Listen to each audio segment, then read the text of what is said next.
जय हिंद, वंदे मातरम। दोस्तों, जम्मू एंड कश्मीर से एक बहुत बड़ा खबर निकल करके आ रहा है, जहां पर इंडियन आर्मी ने 2 टेररिस्ट को ठोक दिया जंगल के भीतर घुस करके। देखिए, कहानी ऐसा है कि 8 सितंबर को आर्मी के पास में एक इनपुट आता है।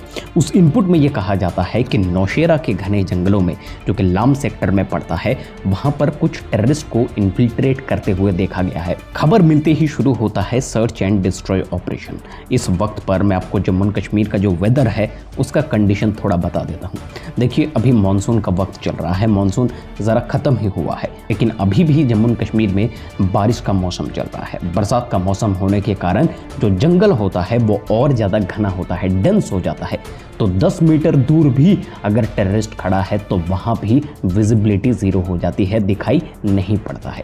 ऐसे सिचुएशन पर ऑपरेशन शुरू हुआ 8 सितंबर रात को। रात के घने अंधेरे में जब नौशेरा के घने जंगलों के भीतर इंडियन आर्मी एंटर करता है तो वहां पर सच में कुछ टेररिस्ट मौजूद थे जो कुछ बड़ा करने का प्लानिंग कर रहे थे। इंडियन आर्मी ने टेररिस्ट को देखते ही फायर खोला। टेररिस्ट के ओर से भी फायर फाइट हुआ और इस भयानक फायर फाइट में 2 खतरनाक टेररिस्ट मारे गए। अब वो टेररिस्ट खतरनाक थे या फिर नहीं थे, ये पता कैसे चला? ये पता ऐसे चला कि उनके पास से हथियार बरामद किए गए, और वो हथियार गिल्ली डंडा नहीं था, वो हथियार था 2 AK-47 राइफल, एक पिस्टल और कुछ हैंड ग्रेनेड्स भी मौजूद था।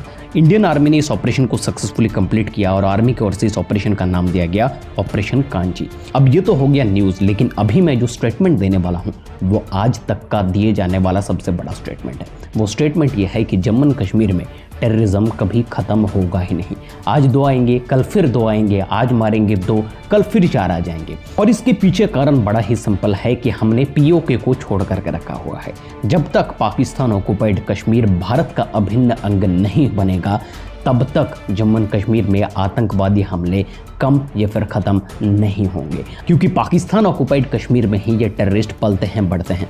अब वहाँ पर अगर भारत का कब्जा हो जाए, इंडियन आर्मी अगर वहाँ घुस जाती है, तो उनका जो बेस है वही ख़त्म हो जाएगा, और जैसे ही बेस ख़त्म होगा टेररिस्ट ऑर्गेनाइजेशन भी ख़त्म हो जाएंगे। लेकिन ये कब होगा, कैसे होगा, किस तरीके से होगा, इसका कोई जवाब अभी इस वक्त पर मेरे पास में नहीं है। अभी हमारे पास में एक ही सोल्यूशन है कि जम्मू एंड कश्मीर के वैली में, जंगलों में, हर एक जगह पर टेररिस्ट को ढूंढ ढूंढ करके मारना होगा, और इस पर अगर हमारे इंडियन आर्मी के सोल्जर शहीद होते हैं वो भी हमें सहन करना पड़ेगा। इसके अलावा दूसरा कोई भी चारा नहीं है। आप क्या सोचते हो इसके बारे में? अगर आपके पास में कोई सोल्यूशन है, आप कमेंट बॉक्स में लिखो, हम वहां पर जाकर के डिस्कस भी करेंगे। हम भी जानना चाहते हैं, पूरा देश जानना चाहता है कि जनता क्या सोचती है टेररिज्म को लेकर के जो जम्मू एंड कश्मीर में हो रहा है। आज के लिए बस इतना ही, मिलता है आपसे अगले वीडियो में। तब तक के लिए जय हिंद, वंदे मातरम।